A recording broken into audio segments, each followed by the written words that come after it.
In this lesson we will be making prongs, and here's a prong which I made. Prongs are really easy to make. It's just basically three different shapes that you need to draw, and what you do with those shapes is what makes the prong special. I'm going to go ahead and make these invisible, and I'm going to create a new layer.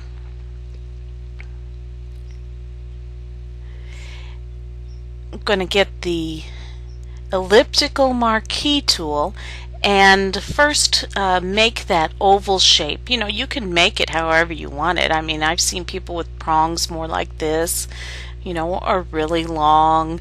There is no right or wrong answer for that. And then fill it with a color. I did Alt backspace, which gave me the foreground color, or you can use your paint bucket tool. Control D to deselect.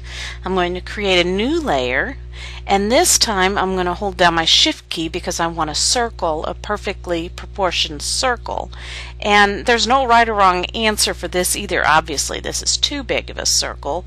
You can play around with it, but I think it needs to be a little bit wider than the width of the prong, and then you can fill that in also. Alt backspace. Control D to deselect. And then next I'm going to create another new layer, and this time make another circle. And like I said, there's no right or wrong.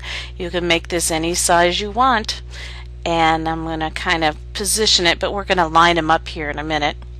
And for our purposes, I'm going to do Control backspace and fill it with my background color, just so that we can see a little bit of a difference. Control D to deselect. Now first I want to perfectly line up the two circles, so I'm going to hold my Control key down and click on the Layers palette to select both of them. Make sure my Move tool is active and go to Align Vertical Centers. You saw it move a little bit, and Align Horizontal Centers, and you saw it move just a little bit. I'm going to zoom in. Now I want to line up the prong part, so I'm going to hold down my Control key and click over here in the Layers palette once again. And now I have all three selected, and I'm going to go to Align and Vertical Centers again, and you saw that little prong move down. Now you'll know if you've got it wrong, because if you do Horizontal Centers it does this, which actually might make a cool element. Okay, undo. And so there's our basics for a prong. Now what you do with it, I'm going to show you first another thing. I pulled this up when I was doing mine and kind of eyed it so it was in the center of that circle. I kind of thought that that was better, and then I moved it back down. Kind of kept the proportions.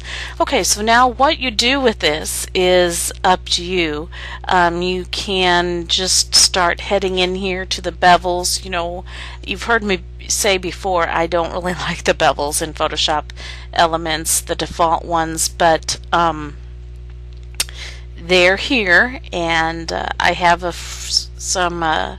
bevels file that I created that you can install, available in the forum.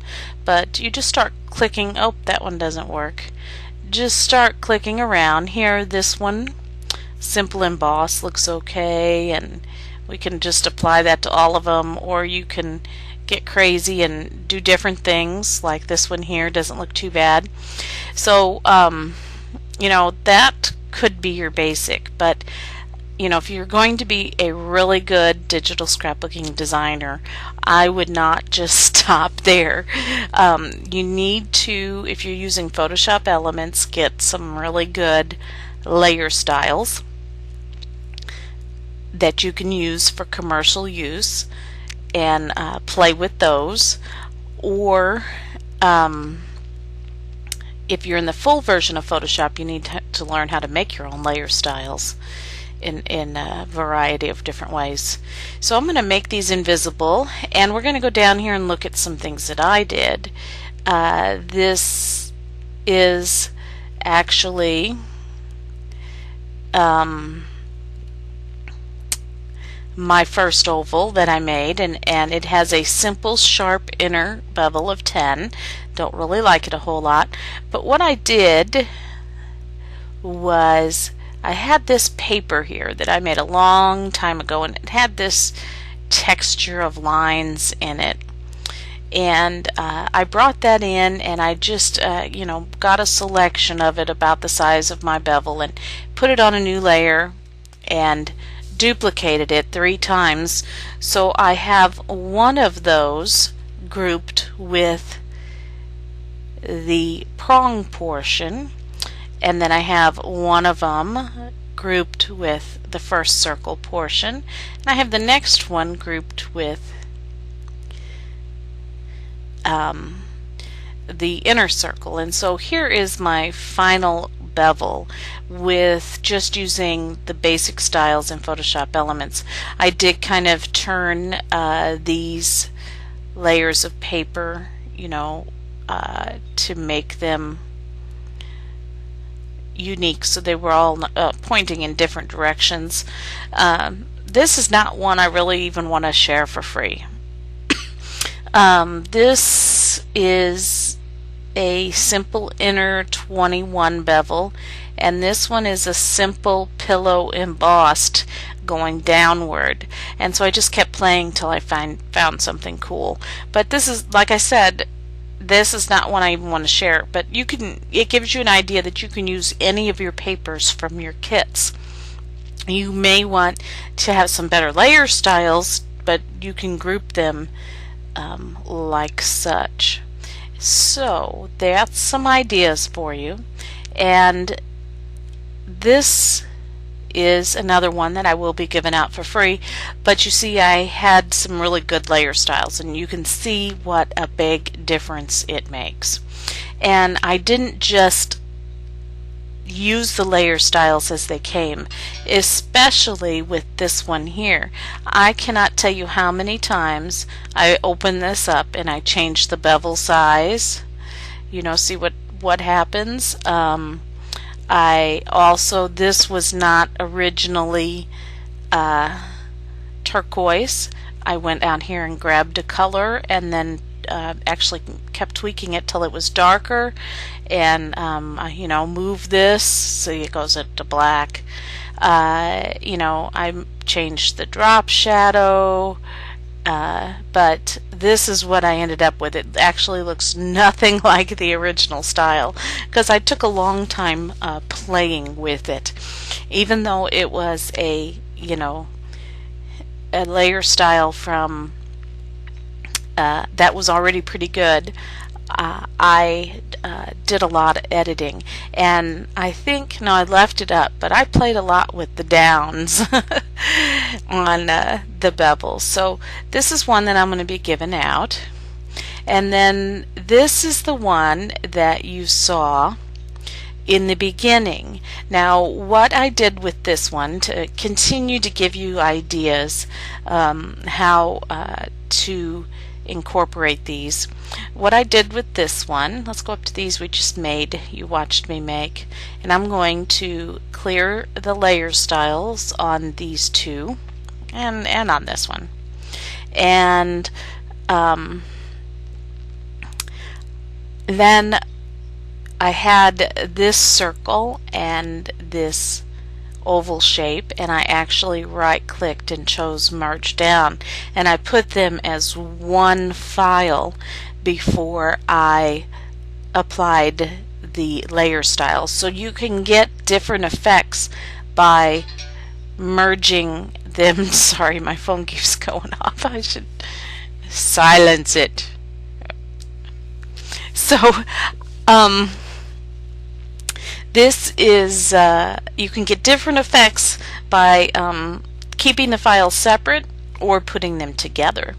And then what I did with this one, I actually duplicated it And on the first one that's in between, I actually made it a little bit larger.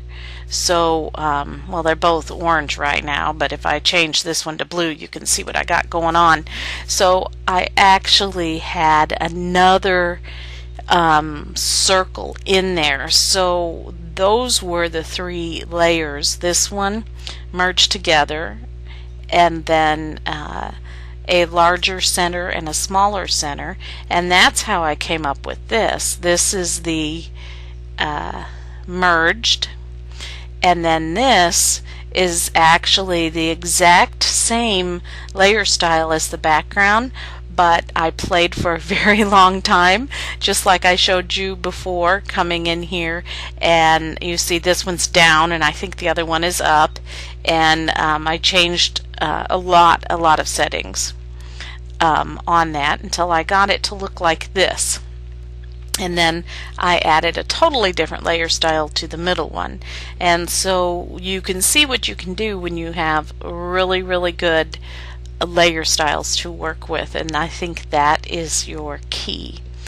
And so I can't wait to see what you do. I want you to, we're pretty far along in this class. You should be not just doing stuff like this that I won't even share by now. You shouldn't be doing stuff like this anymore. You should be doing stuff like this, and I want you to really work hard. And it's a simple thing. It's a prong to hold down photos, but yet the more time you put into it, such as I did here, I can't tell you how long I worked on this center layer to get it to look like that. And actually, this the one on the background isn't the original layer style either. I tweaked it a lot. But the more you take time to do even the simple things, the better your designs will be. Don't just rush through things and give them out. Make good quality stuff. I'm encouraging you to do that. This could have easily come right after the Brad tutorial, but we're doing it now, and I want to see some good stuff from y'all. Is that like the teacher in me coming out? Anyway, have fun. See ya in the forums.